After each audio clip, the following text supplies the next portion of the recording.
لے آئیں کوئی بھی رسول اللہ کی روایت، چاہے وہ حدیث وہ قولی ہو یا عملی ہو یا تقریری ہو، لے آئے رسول اللہ کی کوئی حدیث وآت ذی القربى حقہ کے تفسیر میں۔ اعوذ باللہ من الشیطان الرجیم، بسم اللہ الرحمن الرحیم، السلام علیکم ورحمۃ اللہ وبرکاتہ۔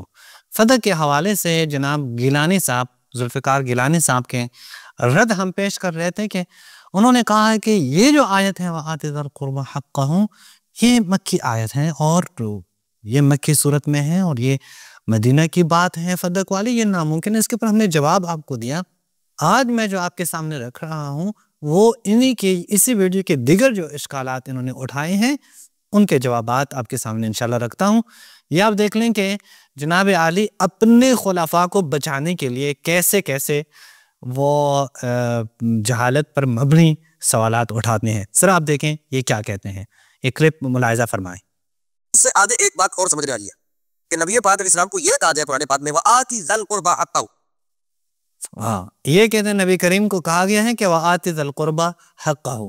ہم آگے اشکال ابھی کیا کریں، یہ ساری جو اشکالات اکٹھے کر رہے ہیں فیس بک سے ادھر ادھر سے، وہ صرف اور صرف اس خاطر ہیں تاکہ حضرت ابوبکر کو بچائیں، باقی کچھ بھی نہیں ہے۔ یعنی اگر سامنے والا بندہ حضرت ابوبکر نہ ہوتا نا کوئی مسئلہ نہیں تھا، پھر یہ سارے مان لیتے یہ قرآن نے کہا ہے کہ حضرت زہرا کو یہ دے دیں، قرآن نے کہا ہے کہ اپنے اقربا کو حق دے دیں، کیسے ہو سکتا ہے؟ قرآن کا حکم ہے اور جس نے نہیں دیا اس نے غلط کیا ہے۔ لیکن چونکہ حضرت ابوبکر ہیں اس لیے مجبور ہے قرآن کا معنی بھی سائڈ پہ رکھوں، قرآن کا مدنی آیت ہو مکی قرار دو، مکی آیت ہو کوئی اور مدنی قرار دو، صورتوں کا ادھر ادھر کرو، معنی چینج کرو، حضرت ابوبکر کو بچانا ہے، باقی کچھ بھی نہیں ہے۔ یعنی جتنی بھی تعویلات یہ لوگ کرتے ہیں یا جتنے بھی ان کے جو سوالات ہوتے ہیں وہ سارے آپ رکھ کے نا ایک ٹیبل پہ رکھ لیں، پھر آپ دیکھ لیں کہ مرکزیت کیا ہے جس کے ارد گرد یہ سارے تعویلات اور یہ سارے کے سارے سوالات جو ہے نا گھوم رہے ہیں۔ وہ حضرت ابوبکر کا دفاع کرنا ہے، حضرت عمر کا دفاع کرنا ہے، یا آگے جا کے حضرت عثمان یا معاویہ کا دفاع کرنا ہے، صحابہ کا دفاع، اس سے ہٹ کے کچھ بھی نہیں ہے اہل سنت کے پاس۔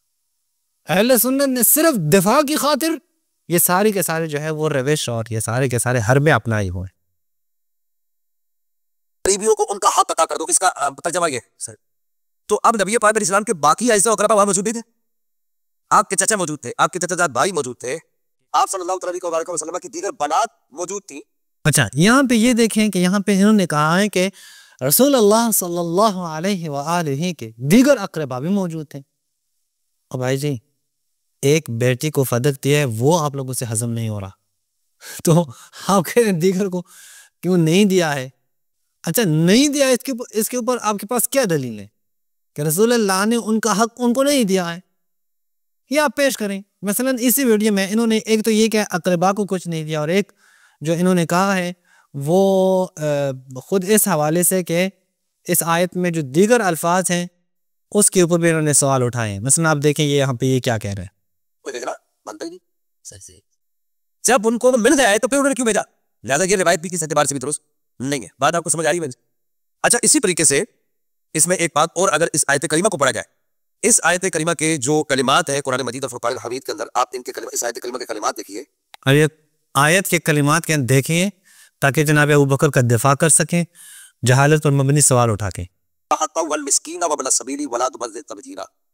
تو ساتھ میں مسکین کا بھی ذکر ہے، ابن سبیل کا بھی ذکر ہے، تفسیر میں کچھ بھی نہیں آیا۔ صحیح، یہ جو اچھا تفسیر میں کچھ آپ کے پاس تفسیر ہے ہی کہاں؟ نبی کریم کی تفسیر آپ کے پاس ہے ہی کہاں؟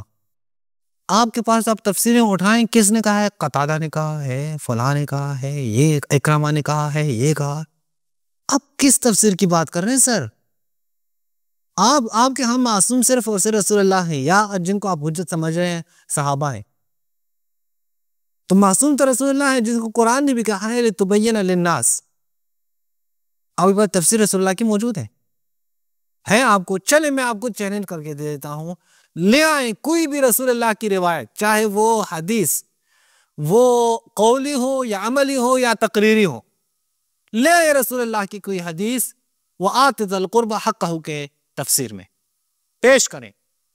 اگر کوئی روایت آپ کو ملے گی نا، کوئی روایت، تو وہ یہی ہے کہ حضرت زہرا کو فدق دیا ہے۔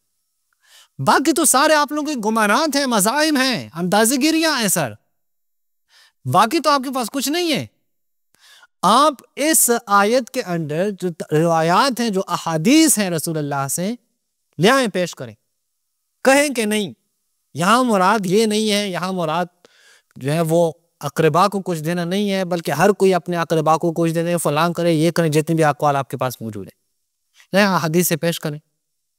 قرآن سے جتنے آپ استدلالات کر رہے ہیں، قرآن کی جتنی تفسیر آپ کر رہے ہیں، وہ آپ کو رسول نے تھوڑی بتایا ہے، وہ تو آپ کو قتادہ نے بتایا ہے، وہ تو آپ کو اکرمہ نے بتایا ہے، وہ تو آپ کو مقاتل ابن سلیمان جس نے اسرائیلیات وارد کیے اس نے بتائے ہیں، وہ تو آپ کو دیگر لوگوں نے بتائے ہیں، رسول نے تو نہیں بتائے۔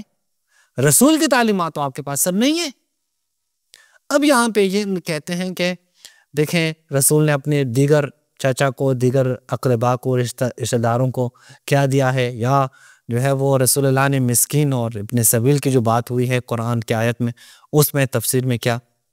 میرے بھائی، اثبات الشیء لا ینفی ما عدا، اگر کسی روایت میں یہ آیا ہے، قرآن کی تفسیر میں یہ آیا وَآتِ ذَا الْقُرْبَ حَقَّهُ، اس کی تفسیر موجود ہے کہ رسول اللہ نے اپنی بیٹی حضرت فاطمہ کو فدق دیا ہے، تو اس کا مطلب یہ نہیں ہے کہ رسول اللہ نے ابن سبیل کو، رسول اللہ نے وہ مسکین کو، رسول اللہ نے اپنے چاچا کو، رسول اللہ نے رشتہ دار کو کچھ بھی نہیں دیا ہے، نہیں، رسول اللہ نے ان سب کے حقوق دیے ہیں۔ آپ کے پاس نہ دینے کے لیے کوئی دلیل ہے تو پیش کریں، لے آئے آپ۔ آج آپ اعتراض کر رہے ہیں نا، رسول اللہ جب بھی بنی ہاشم کو کچھ دے تھے، آپ کے بڑے بھی اعتراض کرتے تھے، نہیں ہمیں دے دے، ان کو دیے ہمیں دے دے۔ اور میں ایک روایت پڑھتا ہوں، یہ صرف میں ابھی آپ کے سامنے رکھتا ہوں کہ یہ دیکھیں، یہ خود ان کی کتابوں میں موجود ہے یہ روایت، اور یہ روایت دیکھیں میں جو آپ کے سامنے پڑھتا ہوں، اس لیے جی آج حضرت زہرا کو فدق دیے تو یہ لوگ اعتراض کر رہے ہیں، یہ اس وقت سے اعتراض کر رہے تھے، یہ ان کا جو ہے یہ ان کی وراثت میں چلے کہ اہل بیت پہ اعتراض کریں، رسول اللہ پہ اعتراض کریں۔ یہ آپ دیکھیں، یہ خود بخاری کی روایت ہے، اگر اسکرین پہ آ جائیں، بخاری کی روایت، حدثنا یحییٰ بن بکیر، یہ بخاری کی روایت ہے۔ اب یہاں پہ یہ دیکھیں، یہ کس سے ہیں؟ جبیر بن مطعم سے ہیں۔ یہاں پہ وہ کہتے ہیں جبیر بن مشیت انا و عثمان بن عفان الی النبی، میں اور عثمان بن عفان ہم نبی کے پاس گئے اور ہم نے کہا اعطیت بنی المطلب من خمس خیبر وترکتنا، وہ بنی عبد المطلب کو یعنی بنی ہاشم کو خیبر کا خمس وغیرہ سب کچھ دے، ہمیں چھوڑ دیا ہے، ہمیں دے دو۔ تو ان بیچاروں کی تکلیف یہی ہے کہ یہ فدق حضرت زہرا کو دیا گیا ہے، ان کے بڑوں کو کیوں نہیں دیا ہے؟ یہی ہے نا، یعنی آپ دیکھ رہے ہیں آتا خمس خیبر، اور وہ جو حق ہے اہل بیت کا، جو حق ہے بنی ہاشم کا، اس میں بھی آگے اعتراضات کر رہے ہیں، اور آج یہ بھی کہہ رہے ہیں کہ ان کو بھائی جی آپ کے پاس دلیل کیا ہے کہ رسول اللہ نے وہ مسکین کو، ابن سبیل کو، اپنے رشتہ داروں کو کچھ نہیں دیا ہے؟ اس کے اوپر دلیل کیا ہے آپ کے پاس؟ کوئی دلیل تو پیش کریں میرے بھائی۔ اس طرح تو اگر اندازوں پہ تو چلنا ہے تو یہ اندازہ گیریاں تو میں بھی کر سکتا ہوں، اتنے سارے ابھی تخمینے اندازے آپ کے سامنے رکھ لوں کہ آپ بھی حیران ہو جاؤ گے۔ اندازوں پہ تو نہیں چلا جا سکتا نا، آپ کے پاس اتھینٹک آرگیومنٹ، دلیل ہونی چاہیے، جو کہ آپ کے پاس نہیں ہے۔ آپ نے ویڈیو بنائی ہے کئی منٹ کی، یقین کریں کچھ بھی نہیں، کچھ بھی بیان نہیں کیا، صرف ادھر ادھر سے باتیں کی ہیں۔ جتنی بھی اشکالات آپ نے فیس بک ادھر ادھر سے اکٹھے کیے ہیں، آپ کو خود بھی پتا ہے، یعنی مجھے جو یوں لگتا ہے خود آپ کا دماغ بھی، آپ کی عقل بھی آپ کو یہی کہتی ہے کہ شیعوں کا نظریہ ٹھیک ہے، لیکن کیا کرنا ہے؟ آپ نے اتفاق کرنا ہے، اہل بیت کے مقابلے میں آنا ہے، تو یہاں آئیں، کوئی مسئلہ نہیں ہے، ہم آپ کو جواب دیں گے۔ اب یہ تو انہوں نے یہاں پہ یہ بات کی تھی، اب دیکھیں کہ اس ویڈیو میں انہوں نے آگے کیا کہا ہے، کہ وہ بھی ہم آپ کے سامنے رکھ لیں تاکہ آپ کو معلوم ہو جائے کہ یہ لوگ کیسے وہ اہل بیت کی تنقیص میں پیش ہوتے ہیں۔ وہ یہ کہ اعلی تشریح حضرات کہتے ہیں کہ سیدہ پاک نے حضرت سیدہ ام ایمن اور مولا علی کو بھیجا دربار خلافت میں کہ جاؤ میرا حق لے کر آؤ، میری وراثت لے کر آؤ۔ اب یہاں پر سوال یہ ہے کہ سیدہ پاک رضی اللہ تعالیٰ وسلم اللہ علیہا، اگر آپ کو پتہ ہے کہ یہ آیت کریمہ میرے حق میں نازل ہوئی ہے، لہٰذا یہ میری ملکیت میں آ چکا ہے، مجھے سرکار نے ملکیت کے طور پہ دے دیا، اس روایت کا مطابق یہ ہے کہ نبی پاک علیہ السلام نے یہ مجھے ملکیت کے طور پہ دے دیا، تو پھر تو سیدہ پاک کا مولا کائنات اور سیدہ ام ایمن کو دربار خلافت یعنی حضرت ابوبکر صدیق کی بارگاہ میں بھیجنا بنتا ہی نہیں۔ یہ اعتراض ہے، اندازہ کریں۔ اور بھائی حضرت زہرا نے کہا کہ یہ میرا حق ہے، حدیث موجود ہے، حدیث موجود ہے، سند ٹھیک ہے اس حدیث کی کہ رسول اللہ نے فدق حضرت زہرا کو دیا. یہی مطالبہ حضرت زہرا نے کیا جناب ابوبکر کے سامنے. وہ نہیں مان رہے تھے, وہ نہیں دینا فدق. کہا حضرت زہرا نے کہا میرا حق ہے, بابا نے مجھے دیا ہے. کہتے نہیں, اگر دیا ہے تو گواہ لے کے آئیں. خواب حضرت زہرا گواہ لے کے آئی. اشکال کیا بنتا ہے؟ یعنی گواہ لانا یہ کہاں سے دلیل ہوا کہ رسول اللہ نے حضرت زہرا کو کچھ دیا ہی نہیں ہے؟ گواہ لائے وہ بھی حضرت علی جیسے, وہ بھی حضرت ام ایمن جیسے جو جنتی عورت ہیں, ان جیسے افراد لے کے. یہ تو مزید مہر لگتا ہے کہ حضرت زہرا کو ہی دیا ہے. میرے خیال میں بہت آپ ناانصافی کر رہے ہیں یہاں پہ. بھائی جی, حضرت زہرا سے دلیل کا مطالبہ کرنا ہی خود بڑا ظلم ہے.